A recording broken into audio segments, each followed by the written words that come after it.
ಭರ್ಜರಿ ಗೆಲುವು ಸಾಧಿಸಿ ಫೈನಲ್ ಪ್ರವೇಶಿಸಿದ ಶಿಸ್ತಿನ ಸಿಪಾಯಿಗಳು.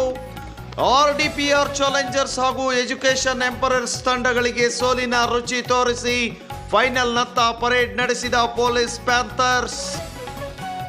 ಲಕ್ಷ್ಮೇಶ್ವರ ಪಟ್ಟಣದ ಉಮಾ ವಿದ್ಯಾಲಯ ಮೈದಾನದಲ್ಲಿ ಆಡಳಿತ ಮಂಡಳಿ ವತಿಯಿಂದ ವಿವಿಧ ಇಲಾಖೆಗಳಿಗಾಗಿ ನಡೆಸಿದ ಇಂಡಿಪೆಂಡೆನ್ಸ್ ಡೇ ಕ್ರಿಕೆಟ್ ಮ್ಯಾಚ್ನ ಒಂದು ಲೀಗ್ ಹಾಗೂ ಸೆಮಿಫೈನಲ್ ಪಂದ್ಯದಲ್ಲಿ ಭರ್ಜರಿ ಗೆಲುವು ಸಾಧಿಸಿ ಪೊಲೀಸ್ ಪ್ಯಾಂಥರ್ಸ್ ತಂಡ ಫೈನಲ್ಗೆ ತಲುಪಿತು.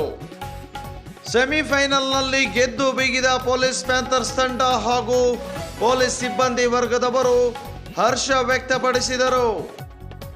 ಪೊಲೀಸ್ ಭೇಟಿಗೆ ಬೆದರಿದ RDPR ಚಾಲೆಂಜರ್ಸ್.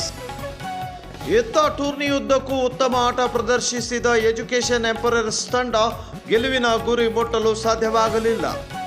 ಒಟ್ಟಾರೆಯಾಗಿ ಇಂಡಿಪೆಂಡೆನ್ಸ್ ಡೇ ಕಪ್ ಅಂತಿಮ ಘಟ್ಟಕ್ಕೆ ತಲುಪಿದೆ. ಅಂತಿಮ ಪಂದ್ಯದಲ್ಲಿ Royal Revenue versus Police Panthers ಸೆಣಸಾಡಲಿವೆ. ಕಾದು ನೋಡೋಣ. ಕೊನೆಯದಾಗಿ ವಿಜಯಲಕ್ಷ್ಮಿ ಯಾರಿಗೆ ಒಲೆಯಲಿದ್ದಾಳೆ? ನೀವು ನೋಡ್ತಾ ಇದ್ದೀರಾ ಸ್ಟಾರ್ ಆಫ್ ಲಕ್ಷ್ಮೇಶ್ವರ ನ್ಯೂಸ್. ನಾನು ಮೆಹಬೂಬ್.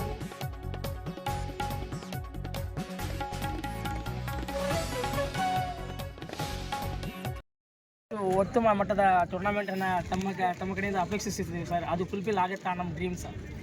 ಫೈನಲಲ್ಲಿ ಎದುರು ನೋಡ್ತಾ ಇದ್ದೀವಿ. ಅದು ಚೆನ್ನಾಗಿ ಆಡ್ತೀವಿ. ಬೌಲರ್ ಕಾಂಬಿನೇಷನ್ ಮತ್ತು ಬ್ಯಾಟಿಂಗ್ ಕಾಂಬಿನೇಷನ್ ಎಲ್ಲ ಚೆನ್ನಾಗಿದೆ. ಫೀಲ್ಡಿಂಗಲ್ಲಿ ಸ್ವಲ್ಪ ಗೊಂದಲ ಇದೆ, ಅದನ್ನು ನಾವು ನಿವಾರಣೆ ಮಾಡ್ಕೊತೀವಿ ಮತ್ತು ಅದನ್ನು ಮುಂದಿನ ಫೈನಲ್ನಲ್ಲಿ ಇನ್ನೂ ಉತ್ತಮವಾದ ಪರ್ಫಾರ್ಮೆನ್ಸ್ ಕೊಟ್ಟು ನಾವು ವಿನ್ ಆಗಬೇಕನ್ನೋ ಗುರಿಯನ್ನು ಇಟ್ಕೊಂಡಿದ್ದೀವಿ. ಧನ್ಯವಾದ ಸರ್. ಎಷ್ಟೊತ್ತಿಗೆ ನಮ್ಮ ಜೊತೆ ಇದ್ದರು ಈ ವಿಭಾಗದ ಪ್ರಖ್ಯಾತ ಸಿಂಗಂ ಅಯ್ಯಂದೆಪ್ಪ ಸರ್ ಹೆಸರುವಾಸಿಯಾದಂಥ ನಿಮ್ಮೆಲ್ಲರ ನೆಚ್ಚಿನ PSI ಸಾಹೇಬರು ವೀರಣ್ಣ ರೀತಿ ಸರ್ವಿಗೆ ಧನ್ಯವಾದಗಳನ್ನು ಹೇಳುತ್ತೇನೆ. ಅದೇ ರೀತಿಯಾಗಿ ಸಿಟಿ ಚಾನಲ್ಸ್ಗೂ ಕೂಡ ಧನ್ಯವಾದ. ತಾವು ಕೂಡ ಅಷ್ಟೇ ಅದ್ಭುತವಾಗಿ ಯೂಟ್ಯೂಬ್ ಲೈವ್ ಆಗಿರ್ಬೋದು, ಚಾನಲ್ ಮುಖಾಂತರ ತೋರಿಸೋದು ರೀತಿ ಆಗಿರ್ಬೋದು, ಭಾಳಷ್ಟು ಉತ್ತಮ ರೀತಿಯಲ್ಲಿದೆ ಸಿಟಿ ಚಾನಲ್ಸ್. ಎಲ್ಲರೂ ಸಬ್ಸ್ಕ್ರೈಬ್ ಆಗಿ, ಲೈಕ್ ಮಾಡಿ, ಫಾಲೋ ಮಾಡಿ ಅಂತ ಕೇಳ್ಕೊಳ್ತಾ ಇದ್ದೇನೆ. ಧನ್ಯವಾದ. ಮೆಹಬೂಬ್ ಸರ್.